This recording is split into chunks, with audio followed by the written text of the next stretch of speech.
You know that feeling when you're researching an international flight and you find a nonstop from your city to your final destination? Well, Alaska and Hawaiian Airlines have partnered up to offer new nonstop routes. Right now, you can skip the layover and fly Seattle to Tokyo, and starting this October, Seattle to Seoul. Get cozy and sleep the flight away in seats that lie flat in the premium cabin. Stay connected with free Starlink high-speed internet, and 10 hours later, you're in Tokyo, ready to hit your first yakitori bar. Book your adventure and earn more miles today at alaskaair.com and hawaiianairlines.com.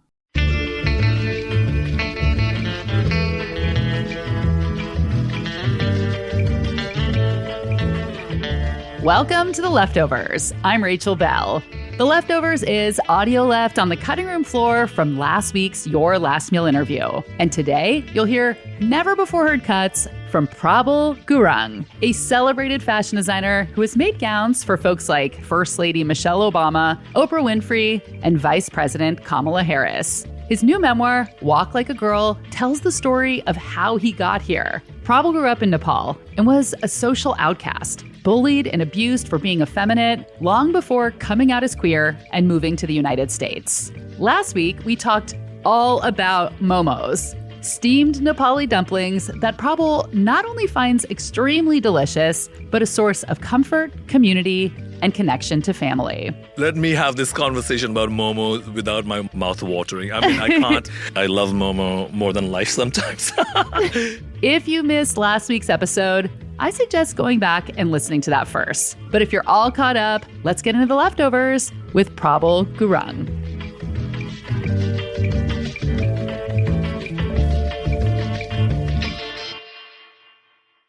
I read that every city you visit, you order a burger and fries. Yes, it is true. Oh my God, where did you find it?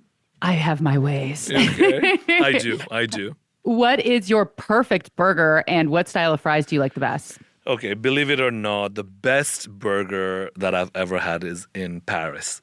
Okay, I was so nervous you were going to say McDonald's the way you led up to that. No, and I'm like, in Paris. And you know, this sounds so cliched fashion designer answer. You know, it sounds, of course you like burger from Paris. But I don't know if I'm saying it right. It's called La Castiglione or something like that in Rue Saint-Honoré. It is the best burger ever, hands down. And I've eaten burger everywhere, globally, around the world. It is the best. It melts as you eat it. It is known for it. And the fries are, I wouldn't say it's so much about the fries. For me, it's the burger. It's so good. It is decadent and good. Well, they're called French fries, so you went to the right place. Yes, exactly. Look at you.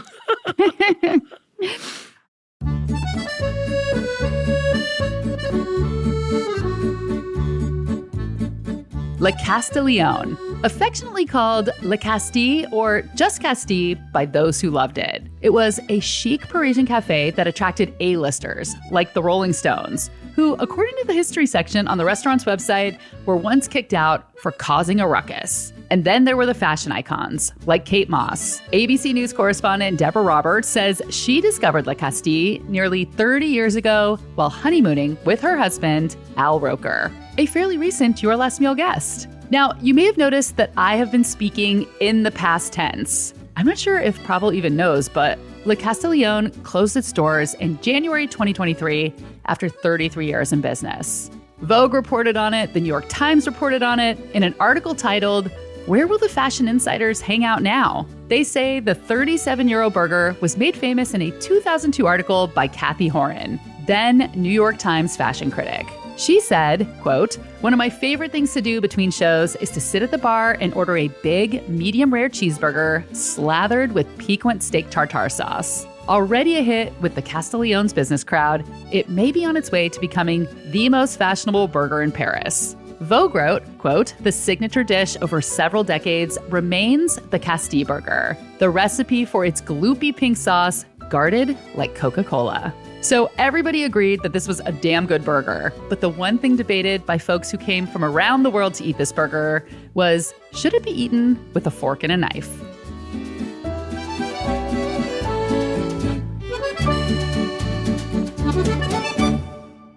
I've read that you've done some big treks in Nepal, Yes. up to 3 weeks, which is amazing. I'm a big hiker myself, so I'm very curious what you eat when you're on a long trek like that, because I'm assuming that all the prepackaged American convenience hiking food and backpacking food is very different than what you would have there. The hiking food you have to carry because certain spots you won't be able to find local community to cook for you or who's willing to share their meal and everything. So this was in school also when we started. So we had to carry 15 days of food on ourselves, granolas to, rice and all of that stuff that when we go up there in the villages and if you meet someone and, that's the thing beauty about Nepal is everyone in the village. So it doesn't matter how much they have and it's often very little, but they're willing to share. Yeah. And it is the most magical. So it's usually dried meat if you are lucky.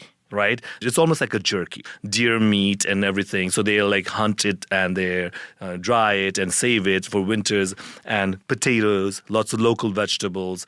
And it is, it's simple food, but it is so when you're hungry after a long day's trek, it is the most soul gratifying food ever. What is your perfect birthday cake / birthday dessert? Okay. My favorite dessert is chocolate cake, really gooey, layered, decadent chocolate cake. Yeah, that's what I like. And I used to love, I haven't had it for a long time, Black Forest cake. I used to bake it long time back, but I stopped. It was very how do you spell it? It's moist. And it was really great. That cake was really great. So those two, I would say. That has cherries in it, right? Yes, it does. It does. Okay. Yes. What did you think of American food when you first arrived? Whatever that means. Obviously, we're very multicultural, but we have some larger plates than in other countries. Yes. It felt like, oh my God. And growing up in a household where, my mom was take little first, finish it, and then take more. It was like that. Yeah. And so we had to finish our plate. So when I came here, I was like, oh my God, I have to finish it. That was my mentality. It took time. It was really exhausting. Yeah. Luckily, listen, I came to New York so that immediately there were so many cuisines available. McDonald's is for people from not America, the rest of the world, it's McDonald's because of its perfect advertising is the American, quintessential American thing. So, it's almost like wearing a Gap at that time. And I remember went to McDonald's and sending a picture to my siblings. Oh my God, if I wish you'd meet my sister and my brother. They are the snarkiest. They were just like, if you think you're cultured, you're not. So I kind of got my schooling there. My first or second meal that when I moved to New York, I was walking around, I was in Soho, and I went to this, oh my God, I'm blanking out on this restaurant's name, on Mott Street. It'll come to me. I sat down and I ordered Moroccan couscous with chicken, and I'm sitting down, I pulled a magazine, fashion magazine, I look right across, it's David Bowie. Okay. So I'm trying to be a cool New Yorker, and he's my style icon. I looked at him and I was just like, my God, this is New York. I'm in New York. I didn't say a word to him, but that was my first experience. So New York, luckily for me, New York offers so many cuisines. So I thought America, as it promised, was multicultural, and New York, lived up to the promise. And last question, when you go back to Nepal, what is the one thing, one food or item product that you have to tuck into your suitcase and bring back home to New York? I buy a lot of incense stick that my mom's, friends and all, they make it at home. So I always bring that back because it's a very mystical city. We live with the gods. That's what we always say. Every nook and corner, there's a temple or there's a place of worship. Nepal is a place where you have to go to really understand. It's a place that feels really blessed, and because it's probably in the highest, place in the world. So it is really blessed. It feels like it's very mystical and magical. So I always bring those incense sticks. But food-wise, there's a thing called titora, which is usually made with hog plum. And it's very spicy. It's not for everyone. I don't think that I've met anyone who can eat as much as I do. But it's my niece now goes to Barnard. She lives in New York. So she and I, whenever we see each other in the weekend, so we eat a lot of those. So that's the one that I bring. And that was Prabal Gurung's Leftovers.